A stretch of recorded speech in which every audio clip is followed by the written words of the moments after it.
NSCGS physics 2024 का करते हैं नेक्स्ट क्वेश्चन कह रहा है कि एक साउंड वेव है मीडियम में प्रोपोगेट कर रही है +x डायरेक्शन में 360 मीटर पर सेकंड की स्पीड से, और जब वो ट्रैवल कर रही है तो उसके ट्रैवल का एक स्नैपशॉट ले लिया एक पर्टिकुलर टाइम पे, तो वो वेव कुछ उस मोमेंट पे ऐसी दिखाई दे रही है।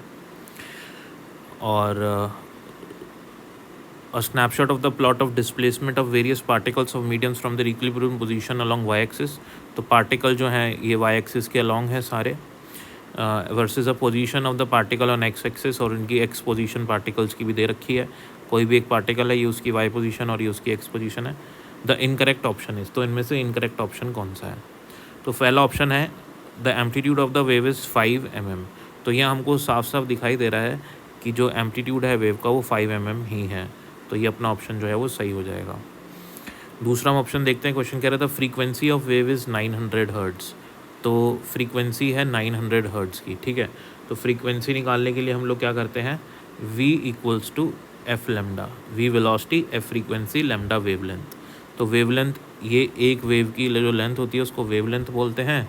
यहाँ से लेकर यहाँ तक ये हमारी एक वेव हुई और ये वेव की लेंथ हुई 40 सेंटीमीटर हो जाएगी, राइट। तो हम इसको 40 सेंटीमीटर को कन्वर्ट कर सकते हैं मीटर्स में।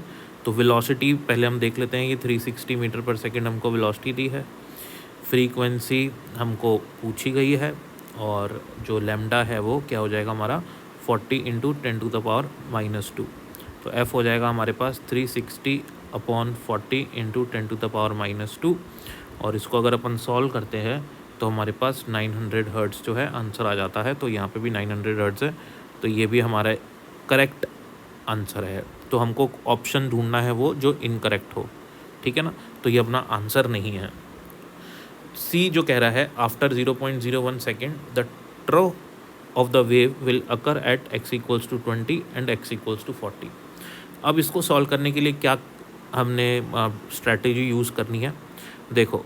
अब अगर मैं इस वेव को बोलूँ तो ये इस वेव का कुछ हिस्सा यहाँ पे होगा पहले, कुछ टाइम पहले, ठीक है। अब ये बोल रहा है कि यहाँ पे लिखा है 0.01 सेकेंड पे x = 20 पे ट्रो बनेगा या ट्रफ बनेगा, ठीक है ना। यानी कि वेव कुछ ऐसे दिखाई देगी, राइट। और 20 और 40 दोनों पे, ये 20, ये 40 और ये 20, यहाँ पे ऐसे ट्रो बनने वाला है। तो यानी कि वेव जो होने वाली है वो हमारी एक ऐसे होगी, ठीक है। और साइमल्टेनियसली 40 पे भी ट्रो बनने वाला है, यानी कि 40 पे भी ऐसे होने वाला है। तो वो तो कभी पॉसिबल ही नहीं है ना। देखो आप देखो, अगर मेरे पास ये वेव है तो वेव में हाफ साइकिल पॉजिटिव रहेगी, हाफ, क्योंकि साइन की वेव है, हाफ साइकिल पॉजिटिव रहेगी, हाफ साइकिल नेगेटिव रहने वाली है हर टाइम पे। कभी भी ऐसे नहीं होगा कि अगर आपके पास 20 सेंटीमीटर की बात करूं तो 20 सेंटीमीटर पे अगर वेव ऐसी दिखाई दे रही है तो 40 सेंटीमीटर पे आपको हमेशा यहाँ पे क्रेस्ट ही दिखाई देने वाला है। तो ये तो डायरेक्ट हमको देख के ही पता लग रहा है कि 20 सेंटीमीटर पे अगर आपके पास क्या बन रहा है, ट्रो बन रहा है, तो हमेशा आपके पास 40 सेंटीमीटर पे क्या बनेगा, 40 सेंटीमीटर पे हमारे पास हमेशा क्रेस्ट ही बनेगा। तो ये जो ऑप्शन हो गया ये अपना हमेशा क्या रहने वाला है, गलत रहने वाला है, ठीक है ना। तो ये तो सी गलत होएगा। अब बात कर लेते हैं डी की। This wave will travel 1.62 kilometre in 4.5 seconds. तो हमको पता है speed is equals to distance upon time होता है, क्योंकि वेव यूनिफॉर्म स्पीड से ट्रैवल कर रही है, ठीक है।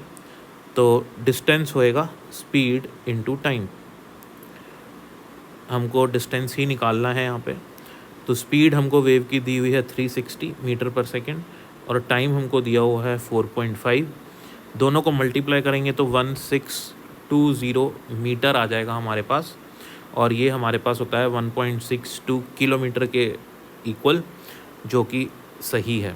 तो इसलिए हमारा जो आंसर हो जाएगा, हमको इनकरेक्ट ऑप्शन ढूंढना था, आंसर हमारा हो जाएगा यहाँ पे सी ऑप्शन, ठीक है। सो ऐसी आपने और भी वीडियोस देखनी है NSCGS की तो आप लिंक में देख सकते हैं, उसमें आपको डिस्क्रिप्शन में लिंक मिल जाएगा, वहाँ पे आप सारे क्वेश्चंस NSCGS फिज़िक्स के 2024 के सॉल्यूशंस देख सकते हैं। शेयर कीजिए, थैंक यू।